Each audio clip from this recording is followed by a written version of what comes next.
एक आदमी चोरी छुपे खजाने से भरी एक गाड़ी के पीछे पीछे चला जा रहा था। उसे खुद नहीं पता था कि वह कैसे सीधे राजकोष के अंदर पहुंच गया। जैसे ही खजाने की गाड़ी नीचे गिरी, उसने उसी गति का फायदा उठाकर एक जोरदार छलांग लगाई और लुढ़कता हुआ सीधा बीच के मंच पर पहुंच गया। उसे बिल्कुल भी अंदाजा नहीं था कि यह अनजाने में किया गया काम उसकी जान बचा लेगा। असल में नीचे की खाई में जहर से भरा खून था। जो भी उसमें गिरता उसकी मौत पक्की थी। उसने तुरंत खुद को संभाला और सामने की दिशा में ध्यान केंद्रित किया। तभी उसकी नजर एक कीमती चीज पर पड़ी, होरस की आंख, जो दूर एक चमकते हुए स्थान पर रखी थी। लेकिन उसने तुरंत आगे बढ़ने की गलती नहीं की, क्योंकि वहां दो खतरनाक जाल बिछे थे जिनसे बचकर कोई भी जीवित नहीं निकल पाया था। शुक्र है कि उस आदमी, जिसका नाम तस्बेकेबान था, ने पहले से तैयारी कर रखी थी। उसने जल्दी से नक्शा निकाला और ध्यान से दोबारा देखा। तभी उसकी नजर पहले जाल की चाल पर गई, नीचे जमीन पर लगे छोटे छोटे शीशों पर। उसने समझा कि जैसे ही किसी की परछाई इन शीशों पर पड़ेगी, जाल सक्रिय हो जाएगा। तब बेके ने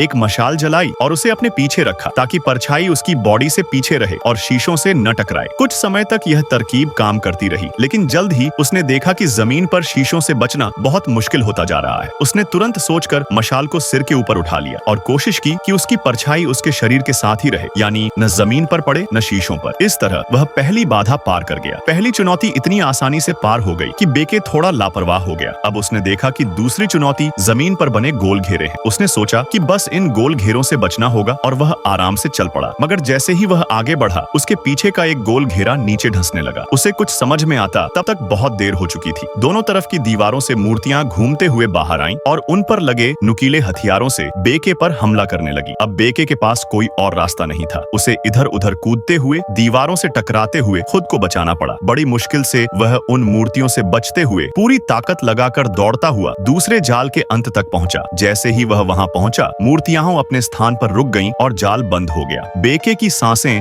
तेज चल रही थीं, लेकिन जैसे ही वह थोड़ा आराम करना चाहता, उसे एक और बड़ा झटका लगा। डिजाइन प्लान में तीसरे जाल का कोई जिक्र नहीं था। अब बेके घबरा गया, लेकिन उसकी आंखों के सामने होरस की आंख चमक रही थी। उसने तय कर लिया कि अब चाहे कुछ भी हो, वह इस खजाने को लेकर ही जाएगा। वह जैसे ही तीसरे जाल पर चढ़ा, उसके पैरों के नीचे की ईंटें गिरने लगी। अब उसका एक ही रास्ता था, जिंदगी और मौत की दौड़। उसे जितनी जल्दी हो सके दौड़ते हुए वहां से पार निकलना था। उसने बिना पीछे देखे पूरे दम से दौड़ लगाई। कुछ ईंटें गिरती रहीं, कुछ बचीं, और वह वक्त से पहले छलांग लगाकर उस चमकते होरस की आंख पास को हाथ में पकड़ लिया। जैसे ही उसने खजाना उठाया, पास के गड्ढों से जहरीले बिच्छू और केकड़े निकलने लगे।